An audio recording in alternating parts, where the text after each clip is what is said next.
The G5X is built for people who want maximum performance in a compact size. In this video, we're going to go through some of the buttons to familiarise yourself with the G5X. Let's discover it together. On top of the camera, you'll notice the on-off button. This simply turns it on and off. Right in front of the on-off button is the shutter release button, taking photos. On the outside of the shutter release button is the zoom. The toggle to the left will zoom out, to the right will zoom in. Just to the right of this, you'll notice an exposure compensation dial. This is a really handy feature. It simply allows you to turn the brightness up or down, given the creative exposure you're trying to achieve. If you find your image is too bright, you can simply use the exposure compensation wheel to turn the exposure down, or alternatively, turn it up if you would like it brighter. To the left-hand side, you'll notice a main mode dial. Like many Canon cameras, this allows you to change between various automatic and manual functions. This model does not have a locking key. You simply need to turn the dial to the desired mode you'd like to shoot in. Also on top of the camera is a flash. To activate, we lift it up manually. To turn it off, pop it down. Also on top, you'll notice the hot shoe. This will accessorize your camera with various options like speed lights. On the left-hand side, you'll notice some small holes. This is the speaker for playback of videos. The G5 also comes equipped with two dials on the front. Firstly, the bezel around the outside of the lens can be adjustable to change things such as aperture and shutter speed.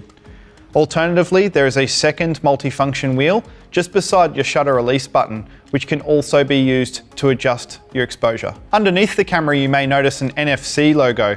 This is for those who have NFC-enabled smart devices to connect and wirelessly transfer your images. Also on the bottom, you'll notice that there is a flap which retains the memory card and battery compartment. On the right-hand grip side of the camera, you'll notice that there is a rubberized flap which hides a couple of plugs. At the top, you have a remote release cable, a USB port, and a HDMI output. Towards the bottom of the grip, you'll notice a smartphone button. This is to enable you to connect to your smart device and download photos directly. Please refer to our embedded video on how to do this. Taking a quick look at the back of the camera, the first thing you'll notice is the variable angle flip screen. We can change the angle of this screen to better suit the type of photos that we're taking. We can also pack the screen away to provide a hard, scratch-resistant surface. To operate the flip screen, simply grab it, move it around, rotate, and replace. One thing you'll notice about the G5 is it has an electronic viewfinder, so you don't have to use the rear screen to gain your composition. You can use it in a more traditional sense by placing your eye up to the viewfinder. What you will notice though, when you do that, the rear screen will turn off. This avoids distraction and also increases battery performance. At the top right where your thumb would rest, you'll notice a small button with a red dot. This turns on and off your video mode.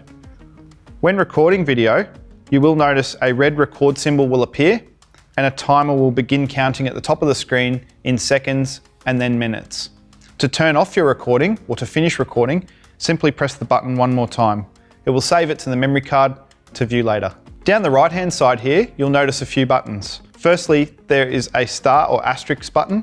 This is an exposure lock key. To the right of that, we have an autofocus point adjustment key, allowing us to change our autofocus points on the screen. We have a rear rotational wheel, which also acts as an up, down, left, right function.